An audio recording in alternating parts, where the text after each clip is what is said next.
SHK production کے ناظرین السلام علیکم۔ ناظرین، آج کی اس ویڈیو میں میں آپ کو بتاؤں گا کہ کیسے ایک غیر مسلم صرف ایک واقعے کی وجہ سے مسلمان ہو گیا۔ کسی زمانے میں ایک غیر مسلم نے اسلام قبول کیا تو اس سے پوچھا گیا کہ اسلام کی کس بات نے تجھے متاثر کیا؟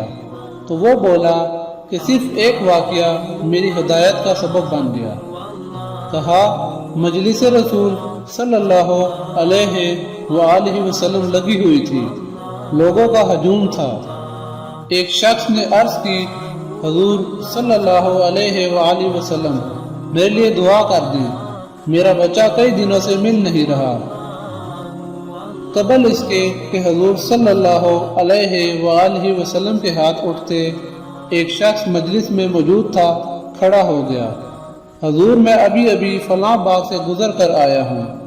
اس کا بچہ وہاں بچوں کے ساتھ کھیل رہا تھا۔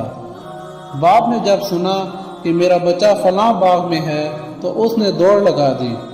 آپ صلی اللہ علیہ وآلہ وسلم نے فرمایا، اس کو روکو، واپس بلاؤ۔ اس نے کہا، حضور صلی اللہ علیہ وآلہ وسلم آپ جانتے ہیں کہ ایک باپ کے جذبات کیا ہوتے ہیں؟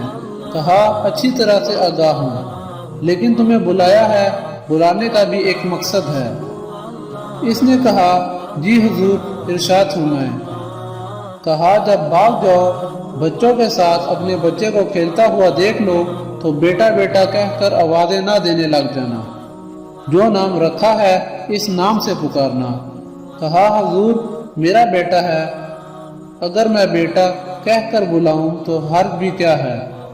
فرمایا، تم کئی دنوں کے بچھڑے ہو، تمہارے لہجے میں بلا کا رس ہوگا، اور تم نہیں جانتے کہ کھیلنے والوں میں کوئی یتیم بھی ہو، اور جب تم اپنے بیٹے کو بیٹا کہہ کر پکارو گے، اتنا میٹھا لہجہ ہوگا تو اس کے دل پر چوٹ لگے گی اور کہے گا، کاش آج میرا بھی باپ ہوتا، مجھے بیٹا کہہ کر پکارتا۔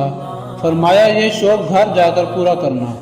آپ نے فرمایا، کسی بیوہ کے سامنے اپنی بیوی سے پیار نہ کرو۔ غریب کے سامنے اپنی دولت کی نمائش کرنے سے روکا گیا۔ حضور صلی اللہ علیہ وآلہ وسلم نے یہاں تک فرمایا کہ اپنے گوشت کی خوشبو سے اپنے ہمسائے کو تنگ نہ کرو۔ امید کرتا ہوں کہ میری یہ ویڈیو آپ کو اچھی لگی ہوگی، تو اس کو لائک کریں، شیئر کریں اور سبسکرائب کریں۔ ملتے ہیں نیکسٹ ویڈیو میں۔ اللہ حافظ۔